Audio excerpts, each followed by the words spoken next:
Hindi ka pang tulog.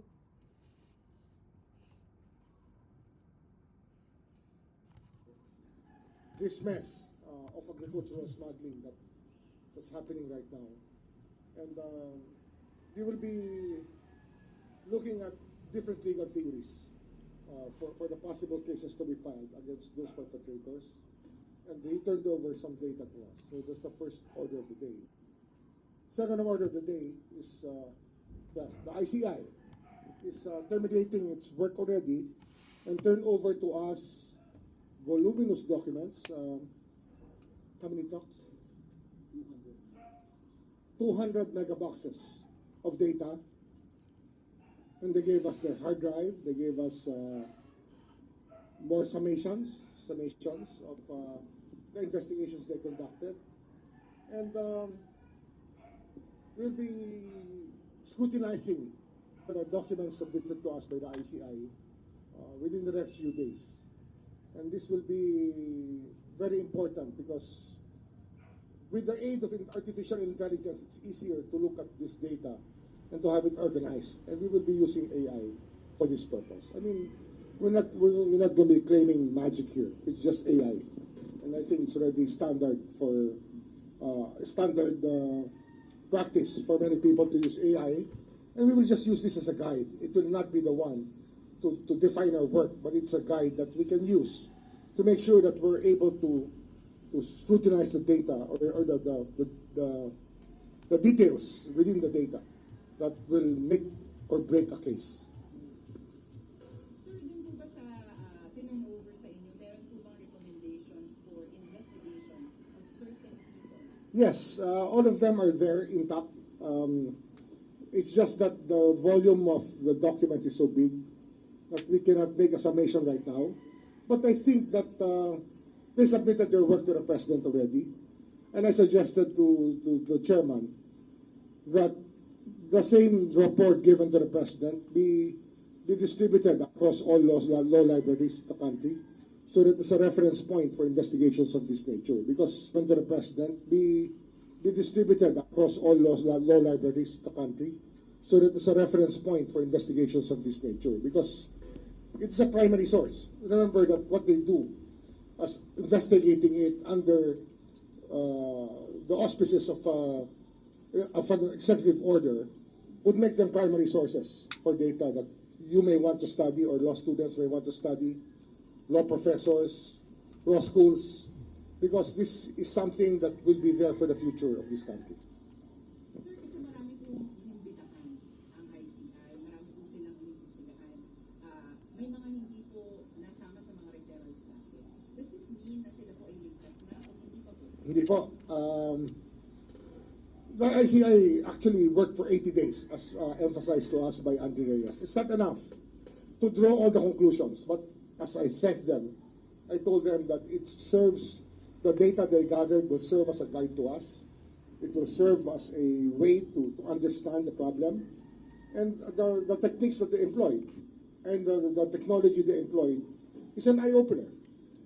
Basic things that are present within our system, within the government, they were able to make use of. An example would be the NAMRIA remote sensing technology available to them, can be available to us as we investigate these cases. Sir, walang ligtas, walang dapat nakakatulog ng mahimik. Tuloy-tuloy ito eh.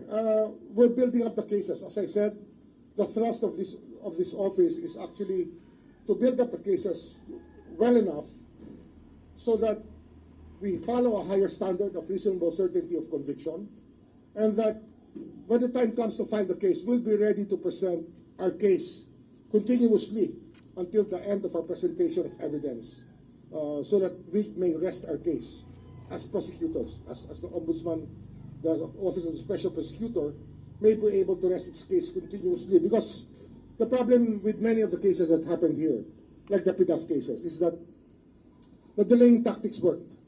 Some of the evidence was not presented until 3 years, 4 years, 5 years after, and the continuous memories, the continuity of the facts was not sustained. Here we want to tell the whole story in one whole burst. Meaning to say, the moment we started, we want to go for continuous trial. That's why we are building up the cases properly.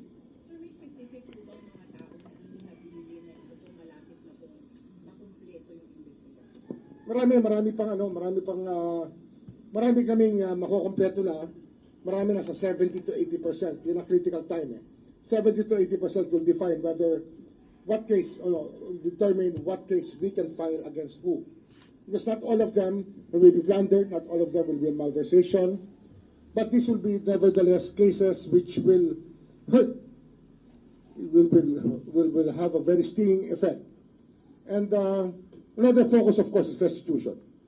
It is still an important part of our work to make sure that the money is returned to the coffers of the Republic, or at least returned to us and used as a trust fund so this thing will never happen again.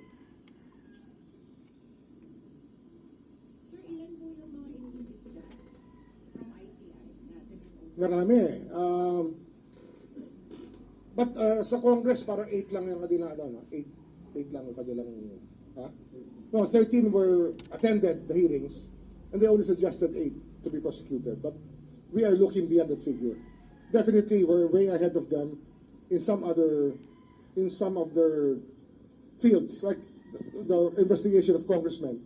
We're way ahead of the ICI. But their findings will be used by our teams to bolster the evidence that they have already.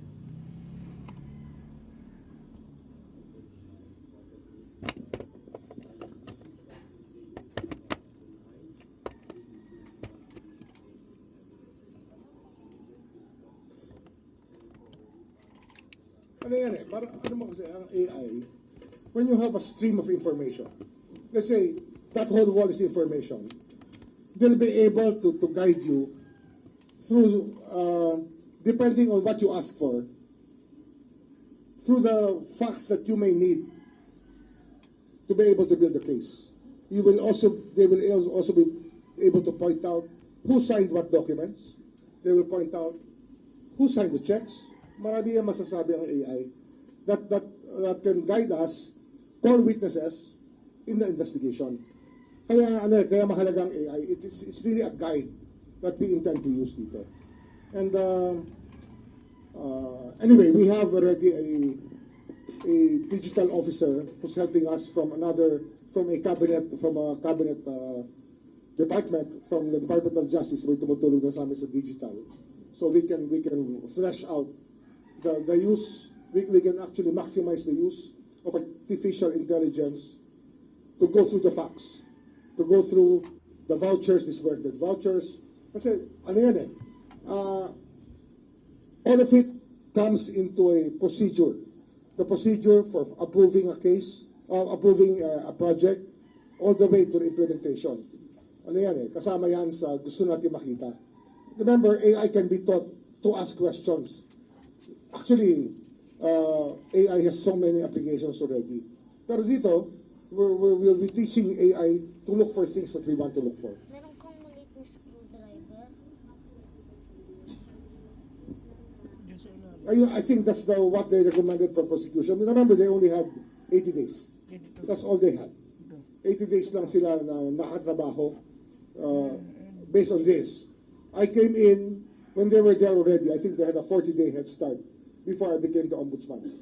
But because of that, our coming in, we had to play catch up. But now that the teams are fully working here, the teams of GPOs, graph investigators are already on the job, and of course the fact finding is full stream. We actually, our output will be bigger than the output that they have, because they went there. Actually, they were able to fill a gap of information that was not there before. Now, not now we can say we're way ahead, because we have teams that are institutionally equipped to analyze data. Remember, they started from scratch, and I actually praise them for being able to come up with many things that were not in the equation before. But I cannot specifically answer which one. But it's come to the point I'm quite impressed with much of the output. I asked them, those who feel that they're qualified, to apply also. Many of the legal staff of the ICI, I'm asking them to apply here so that we will not waste the institutional knowledge that we already have. And ito maximizing the use of the resources within our grasp.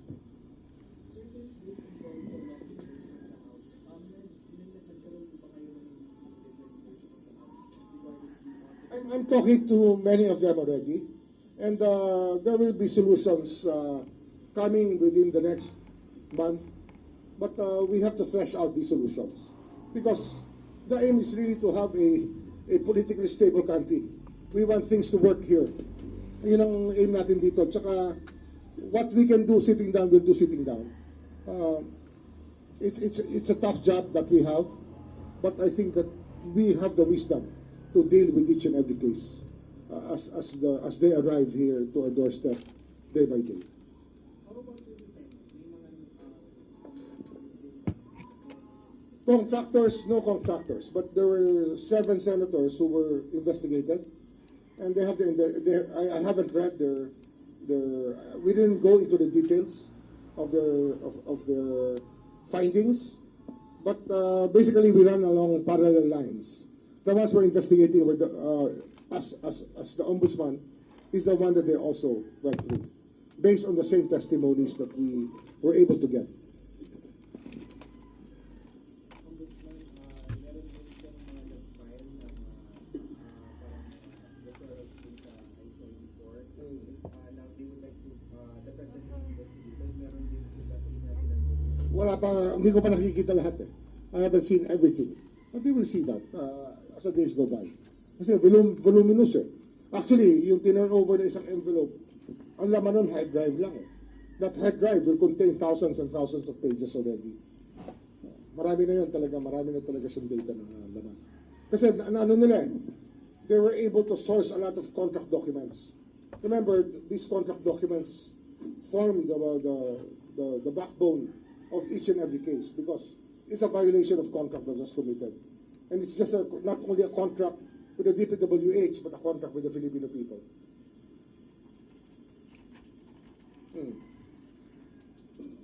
No more?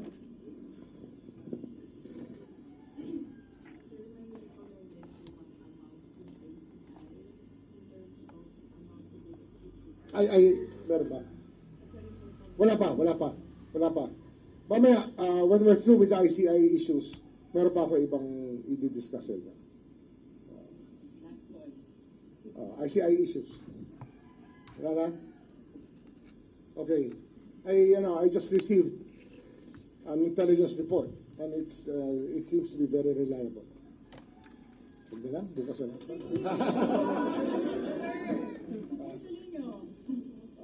Sige. There was a delivery done of the 18 Marines. Supposedly the joint affidavit of the 18 Marines pointed to a delivery to one of the Congress persons, no? One of the congressmen or congresswomen. But when we investigated that angle, it appears that this delivery was done during the time of Speaker Lord Velasco. That picture that was put in the affidavit was done during the time of Speaker Lord Velasco. So it's not an entirely accurate depiction of even pictures. What you see here is really a manipulation of facts to make it appear that was that, but actually they were playing with timelines, and this is one timeline that they played with, that this happened before the term of President Marcos. Some of them, at least, one picture that was used in the affidavit would show us that it was done during the time of Lord Velasco as Speaker of the House. At least just one of them. I'm not talking about the others, but there was one picture there that was put in the affidavit that was actually taken before we assumed office. Maleta na dineliver sa isang tao. Ang report sa amin, pero yun naman. Pero yung report niya, it was delivered during that time. So, you're talking about something happening before 2022. Ano dito? I have reason to believe that my defensor was called to task already by people concerned with that picture that was shown.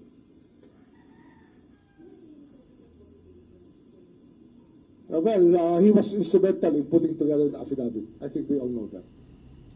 He's not denying it anyway.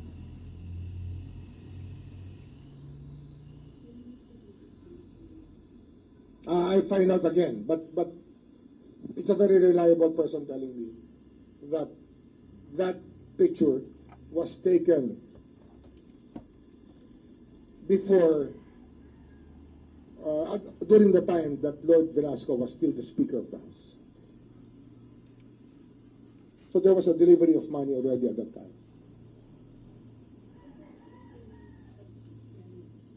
Same ex-Marines, yes.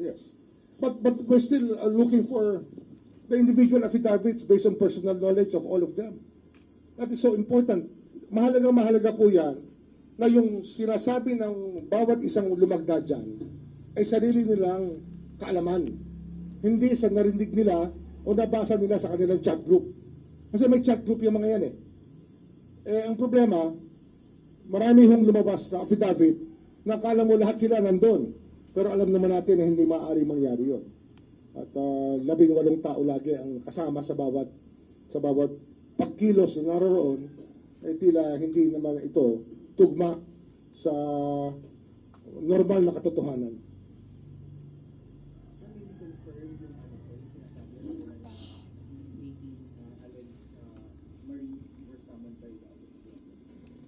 I think that our investigators, fact-finding natin, the fact-finding already summoned them. Kasi nga, ba't bigyan mo kami ng 18 kayong pipirma? Dito kakausapin namin kayo, tatanungin namin kayo sa lahat ng inyong pinirmahan. Diba? Yun yan, magsasabit ka ng dokumento dito, panindigan mo. Huwag mo sasayangin ang oras ng opisina namin. Kaya dapat, panindigan nyo lahat. Tsaka, ilagay nyo yung detalye ng bawat isang tao kung saan siya kasama. Kasi sabihin natin, there were 200 deliveries or 100 deliveries. Kasama ba siya sa 100 deliveries? Hindi siya nawala kahit minsan? Ayun ang tinatanong natin dito. Marami dyan. Siguro naka-3 delivery, naka-4, naka-5, pero hindi 100. Pero sinasabi nun, 100 magkakasama sila lahat. Pag pumirma ka, lumagda ka sa affidavit na yon. Hindi ba dapat yan personal knowledge eh? Kaya yun ang gusto natin malaman. Lilinawin lang natin. Kasi ang hinahabol natin dito yung kamalian pa rin. The act itself is still what we are after. Siyempre, gusto natin malaman talaga kung ano nangyari. Not to find fault on anybody, but to know if somebody can vouch for every action. Kung sino talaga ang pwedeng managot. Sabihin natin, delivery sa isang bahay. Sino-sino yung kasama sa delivery sa bahay na yun, sa date na yun. Kasi, ganun talaga ang pag-iimbestiga. Hindi pwede yung general statements na sabi-sabi, sama-sama ang lahat. You're talking about serious allegations that have to be testified to by the actual people who witnessed the act.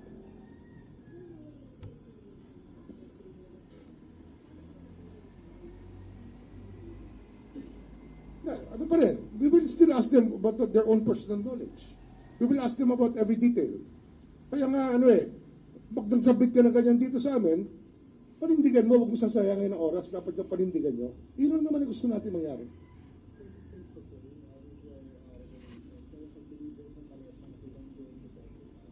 To time to time, definitely yung isa ron. Yung isang na-point out sa akin, na nag-inform sa akin. Di, yung pa rin yun.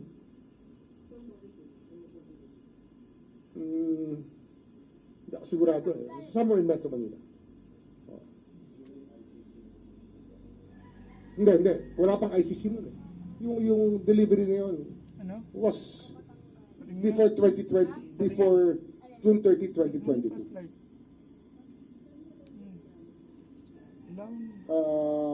Yan, pupunuan pa natin yung detalye yan. Pero minsan kasi, pagka ganun ang kanyang sistema, talagang alam mo talaga wholesale na to eh. Meron talaga wholesale na nangyayari ng panahon na yan. Kung mali-mali ito yung pera, di ba? Tinututok mo sa mukha ko eh. Basta marami tayong sus. Galing tayo ron eh, di ba? Tanggal mo We came na. from there. I was a congressman during at that time. Kaya hindi naman ako magtataka kung gano'n nga ang Wala nangyari. mo to. Tanggal mo na yung ano. Pero meron na lumabit kay Mike Defensor ko sa picture ko yun. Sige, tanongin niyo siya kung sino yun. Ba't mo ba binubuksan? He might want to tell you. Ba't mo binubuksan? Gaano kataas itong tao to? Ano yung figura niya? Sabi ko, ba't binubuksan mo ba? Congress. Para lagay kayo nun. Member of Congress. Laro may battery. Anong panahon na yun? Influential. Oh, yan laro mo. Lalagay ko. Saan? Basta. It's full. Yan. Tangay, Basta, dyan may lang yun. battery Dyan yan lang natin yun. sa loob. Malalaman nyo naman yan. You ask Mike Defensor. Oo. May battery? Iba yan, iba to. May nasira na kung ganyan. Yan yun. Kaya may sariling battery yan. Hindi, ano yan eh. Ang unang-una, bago ka umilos sa isang affidavit, dapat magtanong ka muna ng tanong tungkol sa affidavit. Kasi dapat ma-ascertain mo muna yung facts eh. Paano ka magtatanong, paano ka mag-iimbestiga ng tao kung balibag yung kung balibag yung affidavit eh. Kaya gusto natin, malaman natin lahat. Hindi pwedeng balibag, tapos tanggapin natin ng hook, line, and sinker lahat. Sa ano pala nga, sa pagkakataon na 18 yung pumirma sa isang affidavit na mga pangyayari na umaabot ng mahigit o halos 3 taon, baka naman marami magic masyado yun. Kaya kailangan malaman natin lahat ng detalye. Kung sino talaga ang magpapatunay sa bawat detalye na binigay sa isang affidavit. Hindi pwedeng 18 kayo, tapos nagkwentuhan kayo sa may lahat kayo, may pirman affidavit. Hindi naman pwedeng ang affidavit ikwento eh. Dapat yan yung talaga naranasan mo at nasaksihan mo. Ang paglalagay ng affidavit, pagiging saksiyan sa pangyayari. Hindi ito magiging receiver ng chismis sa isang chat group. Hindi pwede yan. Sir, yung pag-summons kanila ng ombudsman, kailangan po ba may hawak na sila hindi sa nila? Not necessarily. Kung gusto nila, we will just ask them questions. Oo. Tatanungin sila tungkol sa bawat detalye nun, ng affidavit na yon. So mag-aaral na sila ngayon. Kung gusto nilang talagang aminin lahat, na kanila lahat yon, na sila talaga yung nandun sa bawat pagkakataon. Di ba? Kung aakuin nila ang lahat ng pangyayari doon. Sir, kailan po ninyo sila? Hindi ko alam ang atin. May sabihin na ba tayo? Kasi dinirect namin na na magsabit na individual affidavits eh. Di ba? Para naman fair. Fairness lang naman yan eh. Hindi ka pwede magtago sa isang grupo. Lahat kayo na nandun, meron kayong pananagutan. Okay? Magandang hapon po sa inyo lahat. Happy weekend.